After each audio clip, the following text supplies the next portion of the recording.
பகல் முழுக்க வேலை அதிகமாக இருக்கும். ஹஸ்பண்ட் ஆஃபீஸ்க்கு அனுப்பணும், பையனை காலேஜுக்கு அனுப்பணும். இதுக்கு இடையில பார்த்தீங்கன்னாக்கா எனக்கு அந்த பைல்ஸ் பிரச்சனை வேற, வலியும் வேதனையும் அந்த எரிச்சலும் அப்புறம் மோஷன் சொல்ல வர அந்த ப்ளீடிங்கும் எனக்கு கஷ்டமாக இருந்துச்சு. இப்போ எனக்கு அந்த பிரச்சனை இல்லை. அதுக்கு காரணம் பைல்சென்ட். உங்க மூல நோயை குணப்படுத்தக்கூடிய ஒரே மருந்து நம்ம பைல்சென்ட் மட்டும்தான். இந்த பிரச்சனை எனக்கு மட்டும் இல்லை, எங்கள் ஃபேமிலியில் எங்கள் ஹஸ்பண்டுக்கும் இருந்துச்சு. அவரும் ஒவ்வொரு டைமும் மோஷன் போசலாம் அந்த வலியோடையும் அந்த வேதனையோடையும் அந்த எரிச்சலையும் ரொம்ப கஷ்டப்பட்டார். அவருக்கும் அந்த ப்ளீடிங் பிரச்சனை எல்லாமே இருந்தது. நாங்கள் தான் போய் அவரை ஒவ்வொரு டைம் மோஷன் போசலாம் போய் ஹெல்ப் பண்ணுவோம். ஆனால் இப்போ எங்கள் ஃபேமிலியில் யாருக்குமே அந்த பிரச்சனை இல்லை. நாங்கள் சந்தோஷமாக இருக்கோம். நாங்களும் எங்கள் ஃபேமிலியை இன்றைக்கி சந்தோஷமாக இருக்கிறது காரணம் இந்த பைல்சென்ட் தான். பைல்ஸ் அப்படின்றது வந்து பார்த்தீங்கன்னா பொதுவாக ஆசனவாயை தான் பாதிக்குது அப்படின்றது பொதுவாக மக்களோட ஒப்பீனியனாக இருக்குது. ஆனால் நம்மளோட சாப்பாடு அப்படின்றது வந்து பார்த்தீங்கன்னா இன்டேக் வந்து பார்த்தீங்கன்னா வாய் வழியாக எடுத்து அது ட்ராவல் ஆகி எல்லா ஆர்கன்ஸ்க்கும் ஸ்ப்ரெட் ஆகுது. பட் இந்த பைல்ஸ் அப்படின்றதுனால வந்து பார்த்தீங்கன்னா எந்தெந்த ஆர்கன்ஸ்னால வந்து பார்த்தீங்கன்னா பாதிப்படையுது? நம்மளோட இன்டர்னல் ஆர்கன்ஸ் அது பயங்கரமா பாதிக்குது. அதாவது ஆனல் ப்ளீடிங் ஆகுது இல்லையா? ஆனல் ப்ளீடிங்னால ரத்தம் அதிகமா போய் அனீமியா கூட போயிடுவாங்க. அனீமியாக்குள்ள போறவங்க ஒன்னு ரத்தம் ஏத்திட்டே இருக்கணும், இல்லைன்னா அவங்க டெத் ஆகிறது கூட வாய்ப்பு அதிகம். ரொம்ப கேர்ஃபுல்லா இருக்கணும். அதுக்கப்புறம் இந்த bowel movement, inability to control bowel movement ன்னு சொல்வாங்க. அதாவது குடல் இறக்கமாகிறது. அது மட்டும் இல்லாம ஆனஸ்குள்ள லேயர் ஃபார்ம் ஆகிறது. ஆனா இந்த பைல்ஸ்ங்கிற வார்த்தை பாக்கிறதுக்கு ரொம்ப சின்னதா இருந்தாலும் இதோட பாதிப்பு ரொம்ப பெருசா இருக்கும். ஒவ்வொரு நாளும் இதோட தொந்தரவுலையும் வலியிலையும் வேதனையிலையும் அனுபவிக்கிற எத்தனையோ பேரை நான் பாத்திருக்கேன்.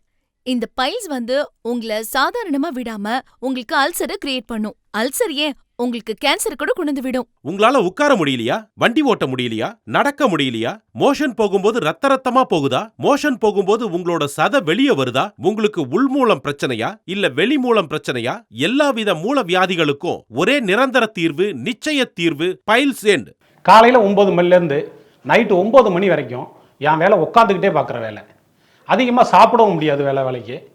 வீட்டிலேருந்து பார்த்தீங்கன்னா கொடுக்குற அந்த வெரைட்டி ரைஸ், லெமன் சாதம், தக்காளி சாதம் அந்த மாதிரி கொடுப்பாங்க. அதை மதியானம் ஒரு தடவை சாப்பிடுவேன். அடுத்து என்னன்னு பார்த்தீங்கன்னா இந்த ஏசி ரூம்லேயே உட்காந்துருக்கிறதுனால அதிகமாக தண்ணி குடிக்கிறது இல்லை. இதனாலே என்னாச்சுன்னா எனக்கு மூலவியாதி வந்துருச்சு.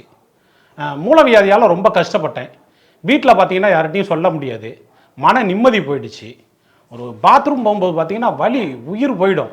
இரத்த கசிவு, சீலு, ரொம்ப கஷ்டப்பட்டு ஒரு நரக வேதனையை அனுபவிச்சுக்கிட்டு இருந்தேன். இதை பார்த்தீங்கன்னா நான் வெளியிலையும் சொல்ல முடியல.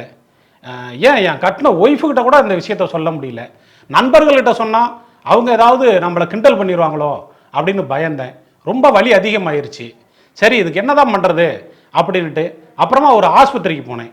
ஆஸ்பத்திரியில் போய் செக் பண்ணும்போது மூலவியாதி இருக்கிறது கன்ஃபார்ம் ஆச்சு. அப்போ டாக்டர் என்ன சொன்னாங்கன்னா, ஒரு 3 லட்சம் செலவாகுங்க, ஆப்ரேஷன் பண்ணிடலாம் அப்படின்னாங்க. நான் என்னடா அது நம்ம வாங்குகிற சம்பளத்துக்கு எப்படி 3 லட்சம் 4 லட்சம் செலவு பண்ணுறது அப்படின்னு யோசித்தேன். மோசனே போகாது, 3 நாளைக்கு ஒரு தடவை தான் போகும். அப்படி இருந்தும் அந்த இடத்துல வலி, அரிப்பு, எரிச்சல் அதெல்லாம் இருக்கும். டிவியில் அந்த பைல்சென்ட் விளம்பரத்தை பார்த்தேன்.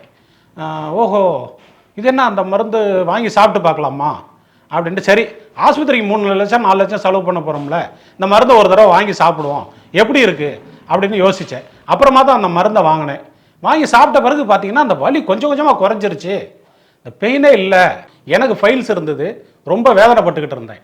அதுக்கு பிறகு தான் அந்த மருந்தை வாங்கி யூஸ் பண்ணேன். இப்போ எனக்கு சுத்தமாக சரியாயிருச்சு. நீங்களும் ட்ரை பண்ணி பாருங்கள், நான் சொல்கிறது உண்மைன்னு புரியும்.